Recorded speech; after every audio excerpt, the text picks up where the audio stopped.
இப்போ 40 ஆண்டு கால பொது வாழ்வு அப்படிங்கிறது ரொம்ப சாதாரணமான விஷயம் கிடையாது. ஒவ்வொரு நாளும் களத்துல சமர் செய்ய வேண்டியதாக இருக்கும். அவ்வாறாக இந்த 40 வருஷங்கிறது எப்படிப்பட்டதாக இருந்தது, போராட்ட களம் எப்படியாக இருந்தது அப்படின்னு பல்வேறு விஷயங்களை திரு வேல்முருகன் அவர்கள் நமக்காக பகிர்ந்துக்க இருக்கிறாரு. களத்தில் வேல்முருகன் என்ற 40 ஆண்டு கால நிகழ்வு குறித்து ஒரு கலந்துரையாடல், கலந்து கொள்வதற்கான அனுமதியும் அதற்கான ஒப்புதலும் தேவை என்று காத்திருந்து இரவு முடிவாகி காலையில் நீங்கள் கலந்து கொள்ளலாம். அவர் நமது கூட்டணி கட்சியின் முன்னணி தலைவர், முதல் வரிசை சட்டமன்ற தலைவர், யாரை அண்ணாந்து பார்த்த ஒரு அதிசயமாக பிரமிக்கத்தக்க மனிதராக இருந்தாரோ அவரையே அதே தொகுதி நின்று வென்றி காட்டிய சாதனையெல்லாம் அரசியலில் முதல் மனிதனும் வேல்முருகன், இறுதி மனிதனும் உண்டு. மாவட்டம் முழுவதும், தமிழ்நாடு முழுவதும் இன்னைக்கு 36 அரசு மருத்துவக் கல்லூரிகள் இருக்கிறது என்று சொன்னால் அது நான் வைத்த அந்த கோரிக்கையில் தலைவர் கலைஞர் அவர்கள் எடுத்த அந்த முடிவு. ஒரே ஒரு எம்எல்ஏ ஒரு கட்சி இவர் சொல்ற கருத்துக்களை நாம் ஏற்கணுமா, இவர் சொல்ற சட்டங்களை ஏற்றணுமா, இவர் சொல்ற திட்டங்களை நாம் கொண்டு வரணுமா அப்படின்ற பாகுபாடு தலைவர் கலைஞரிடத்திலும் இல்லை, அன்பு தளபதி ஸ்டாலின் அவரிடத்திலும் இல்லை. இன்றைக்கு நினைத்தே நாளைக்கு ஆட்சி என்பதும் தமிழகத்தின் முன் வரலாறு அல்ல. முயற்சி எடுக்கலாம், நான் இல்லை என்று சொல்லவில்லை. அதற்காக பாண்டிச்சேரியில் போய் ஆட்சி அமைப்பேன் என்பது எம்ஜிஆரோட ஒப்பிடுறாரு சார். எம்ஜிஆர் முதல்ல அங்கதான் ஆட்சியை பிடிச்சாருன்னு சொல்றாரு. இரவு நேரத்தில் உறங்குகிற பொழுது ஒவ்வொரு மனிதனுக்கும் வண்ண வண்ண கனவுகள் அதிகம் வரும்.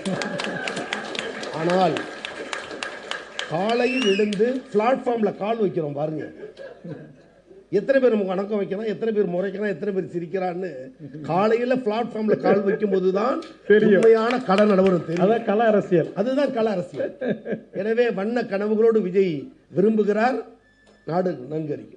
என்னை பொறுத்தவரையில் விஜய் தொடங்கப்பட்டிருக்கிற இந்த அரசியல் கட்சியே பின்புலமாக இருந்து தொடங்குவதற்கு எல்லா விதத்திலும் உதவி செய்து உறுதுணையாக இருந்து இந்த கட்சியை வழிநடத்துவதே பாரதிய ஜனதாவும் RSS சங் பரிவார கும்பல்களும் என்று நான் பகிரங்கமாக குற்றம் சாட்டுகிறேன்.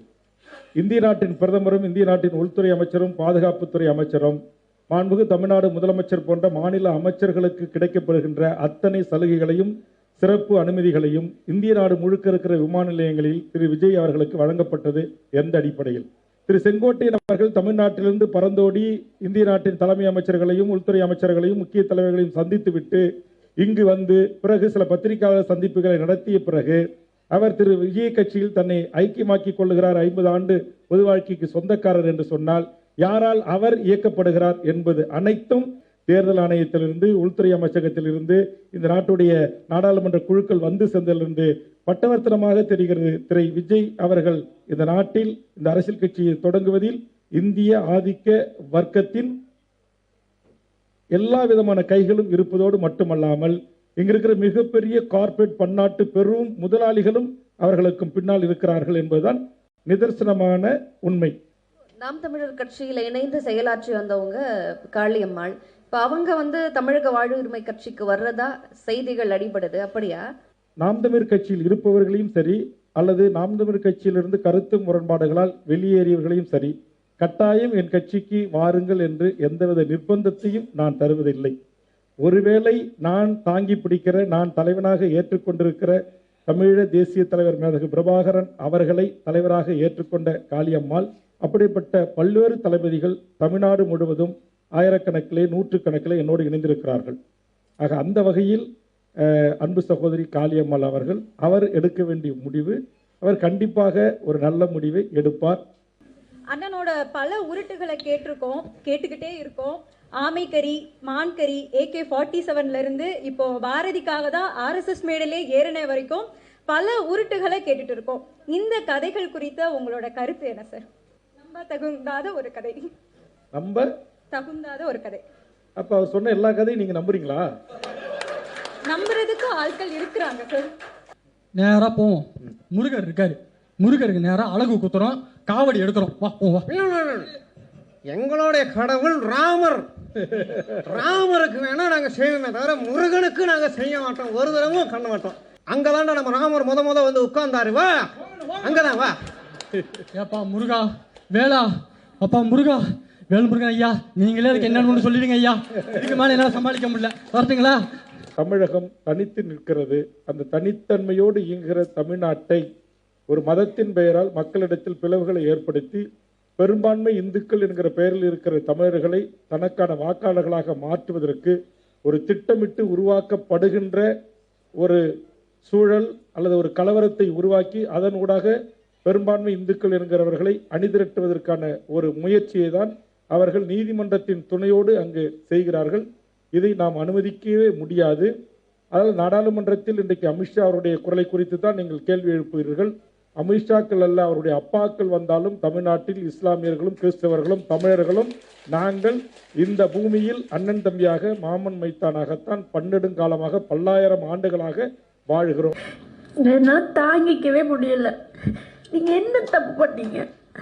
தயவு செஞ்சு நல்லா சாப்பிடுங்க, தூங்குங்க, ரெஸ்ட் எடுங்க. நான் இருக்கோம் உங்க கூட. தயவு செஞ்சு நல்லா சாப்பிடுங்க, தூங்குங்க. அவர் நல்லா சாப்பிட்டு தூங்கி மட்டும்தாம்மா இருக்காரு. அதையே நல்லா பண்ணுன்னு சொல்றியம்மா. எந்த வகையிலையும் பாதிக்கப்படாத ஒரு மனுஷனை பாதிக்கப்பட்ட நீ சூப்பர்மா, சூப்பர்மா.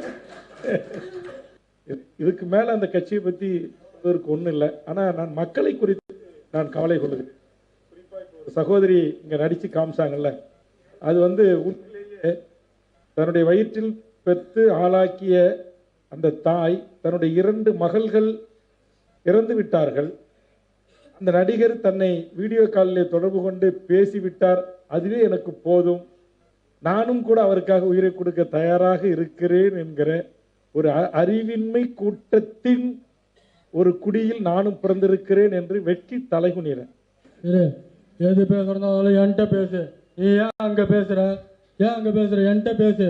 மணி நல்லா மாத்திட்டீங்க அப்பாவை நீங்க. ஐயோ பாவம், அவருக்கு ஒன்றும் தெரியாது. மணி தான் எல்லாத்துக்கும் காரணம். மணி இங்க பாருங்க, என் கூட இருந்த எல்லாரும் வளர்ந்துட்டாங்க. எனக்கு வயிற்றுல இருக்கு. நானு எத்தனை நாளைக்கு 108 மந்திரின்னு சொல்லிட்டு இருக்கிறது எல்லாம் ஒரு அளவுதான். நீங்க தயவுசெய்து கட்சியை கொடுத்து விடுங்க. ஆனால் எடுத்துக்கொண்ட கொள்கைக்காக யாருக்காகவும் காம்ப்ரமைஸ் என்பதே இல்லை. அவர் நினைச்சதை சொல்லியே தீர்வார். அதனால் எவ்வளவு அது நஷ்டம் வந்தாலும் அதை பற்றிலாம் கவலைப்பட மாட்டார். அதனால் அவர் எடுத்திருக்கிற கொள்கையில தீவிர பற்றாளர், நல்ல பழகுகிற நண்பர். குறைச்சலான நிமிஷத்துல அவ்வளவு வேகமாக வார்த்தைகளை பயன்படுத்துவார். அதாவது சாதாரண எக்ஸ்பிரஸ் இல்லை, அது சூப்பர் ஃபாஸ்ட் எக்ஸ்பிரஸ். ஒரு நிமிஷத்துல அவ்வளவு வார்த்தைகளை பேசுறாரு. அப்பெல்லாம் நான் நினைச்சிருக்காரு, என்ன சாப்பிட்டுட்டு இவர் பேசுறாரு அப்படின்னு சொல்லி கேட்கணும்னு நினைச்சிருக்கேன்.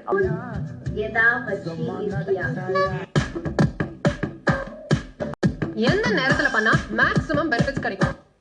தகுதி வாய்ந்த ஒரு குடும்பத்தின் பிள்ளைகள் கூட இது தவறு இல்லை, நம்ம எப்படி வேணுமாலும் நம்முடைய அங்கங்களை, நம்முடைய உடல் உறுப்புகளை பொதுவெளியில் காமிச்சு வீடியோ வெளியிடலாம்.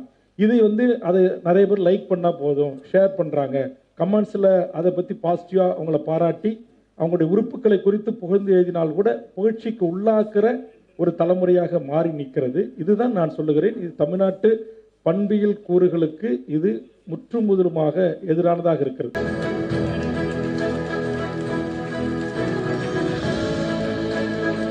ஒரு வழி உண்டு. நம்ம இவ்வளோ உழைக்கிறோம், இவ்வளோ கஷ்டப்படுறோம், இவ்வளோ போராடுறோம், இவ்வளோ ஜெயிலுக்கு போகிறோம், இவ்வளோ வழக்கு வாங்குறோம், கேடி முள்ள மாதிரி முடிச்சு வச்சு பிட் பாக்கெட்டு வழிபறி பாலியல் குற்றவாளியோடலாம் போய் மக்களுக்காக போராடி நீதிமன்றத்தில் நிற்கிறோம். ஆனால் நமக்கு ஒரு தமிழ் சமூகத்தில் ஒரு அங்கீகாரம் இல்லையே, பத்திரிகை ஊடகங்களில் நம்மை கொண்டு போய் சேர்க்கவில்லை என்கிற ஒரு வலி இருந்துச்சு. அந்த வலிக்கு மருந்திடுவதாக இந்த நிகழ்ச்சி அமைந்திருக்கிறது. அதற்காக அந்த நல்ல உள்ளங்களுக்கு என் நெஞ்சாத நன்றி.